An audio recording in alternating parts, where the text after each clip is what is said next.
자, 이제 충분히 이해되셨죠? 대응이라는 의미가. 대응은 반복한다라는 의미예요. 근데 반복을 2번 하면은 대응이라는, faired라는 영어로 쓴 거예요. 자, 원웨이 안오바는 그룹이 3개 이상이면 각 그룹 간의 차이를 본다. 이거는 뭐 넘어가도록 하겠습니다. 다 아는 내용이니까. 자, repeated는 반복이 몇 번 반복돼요? 2번이 아니고 3번, 4번. 나는 왼쪽 손, 오른쪽 손, 왼발, 오른발 사지에 대한 차이를 보고 싶다. 온도 차이를. 그럼 어떻게 돼요? 또는 위쪽, 왼쪽 위, 오른쪽 위, 왼쪽 아래, 오른쪽 아래 이렇게 4등분해서 보고 싶다. 그럼 어떻게 돼요? 이럴 때 쓰는 게 반복이 되겠죠? 4번, 나를 4번 측정했으니까. 그죠? 그거에 대한 각 차이를 보고 싶은 거니까. 이런 게 repeated라는 의미예요. 반복 측정했다. 자, 이해되셨죠? 자, 2A도 설명을 해줬을 겁니다. 이거는 뭐냐면, 내가 관심 있는 변수가 2개를 동시에 보고 싶을 때 쓰는 겁니다. 그죠? 그래서 튀길 때 중요한 게 맛을 결정하는 게 온도가 중요하고요. 또 한 가지는 방법도 중요해요, 맛이. 그래서 사람들은 온도에 따라서 또는 방법에 따라서 차이가 있을까 없을까. 이렇게 하면은 t-테스트를 2번 돌리면 되죠. 그런데 이것도 중요하죠. 온도하고 방법에 따라서 어떤 상호작용이 있을까 없을까.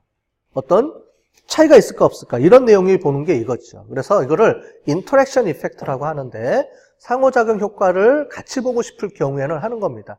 자, 이거 누가 결정해요? 내가 결정하는 겁니다. 나는 따로 보고 싶다. 상관없어요.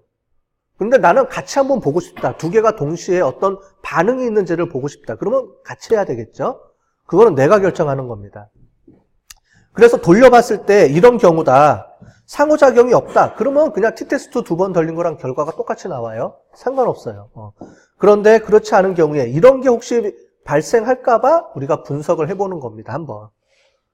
뭐냐면 200도일 때는 맛이, 이게 이쪽이 맛이거든요. 맛이 어느 게 더 맛있냐 봤더니 기름에 튀겼을 때가 200도. 온도가 낮은 게 더 맛있고 300도 튀겼을 때는 기름보다는 오븐에 튀겼을 때가 더 맛있다라고 보는 거죠. 이거는 뭐예요? 이거는 그냥 오븐에 튀겨라 이거잖아요. 온도는 300도에 튀겨라. 여기가 제일 높잖아요. 오븐에 튀기고 300도에 튀길 때가 가장 높다. 그러면 방법이 하나뿐이 없죠? 그러면 300도에 오븐에 튀기면 제일 맛이 좋습니다. 결정 끝. 그죠? 이거 같은 경우는 어떻게 돼요? 오븐에 튀길 때는 뭐예요? 300도로 튀겨야 되고 기름에 튀길 때는 200도로 튀겨라. 이런 우리가 전혀 다른 결과를 낼 수가 있잖아요. 그죠? 이럴 때 하는 게 2A 안오바입니다.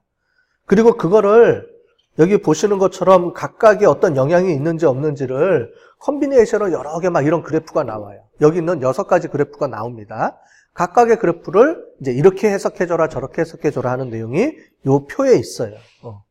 그 중에서 우리는 요것만 본 겁니다. 띄어서 요 2개만 간략하게 설명한 거예요. 요거는 이제 뒤에 나오는 repeated measured가 이 오른쪽 그래프가 나와야 됩니다. 자, 그러면 2A repeated를 설명을 드릴게요. 2A repeated는 우리가 실험을 할 때 반복해서 전후를 재는 겁니다. 그래서 이렇게 잽니다. 이게 그 아로마 테라피 치료 효과라고 한번 옛날에 설명을 드렸는데 병원에서 이제 통증 치료를 위해서 아로마 테라피를 주는 그룹하고 그렇지 않은 그룹을 2개를 쪼개서 한쪽은 치료 효과를 보고 한쪽은 치료 효과를 가짜 약을 이제 가짜 향초를 펴서 이제 한 내용이에요. 이거의 목적은 뭐냐면 이겁니다. 사전에는 자, 이거는 수술하고 나자마자 바로 와서 통증을 잰 거예요. 수술하자마자 사람들한테 얼마나 아프세요? 그래서 통증 점수를 매겼는데 대조군하고 실험군은 사전에는 통증이 똑같아야 돼요. 이렇게 나오면 안 되겠죠. 이미 얘는 이만큼 차이가 나면은 안 되잖아요. 그죠? 그래서 우리가 연구를 할 때 이런 반복 측정, 이원 반복 측정할 때는 그룹을 쪼갠 다음에 그룹에 사전이 동질한지를 먼저 검증합니다. 그러면 그래프가 이렇게 나오겠죠. 사전에는 둘 다 똑같은 그룹이에요. 그죠? 그런데 한쪽은 약을 안 줬고요. 그러면 요렇게 자연스럽게 요렇게 통증이 감소해요.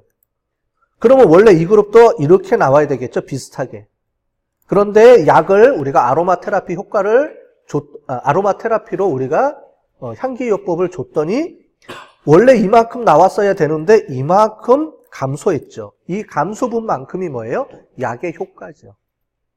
지금 그 얘기를 하는 거예요. 그래서 사전에는 두 그룹 간에 통증의 차이가 없어야 되는데 사후에는 두 그룹 간의 통증이 이만큼 차이가 난다. 그래서 이 차이가 뭐냐? 약의 효과입니다. 라고 우리가 얘기를 해줄 수 있다는 거예요.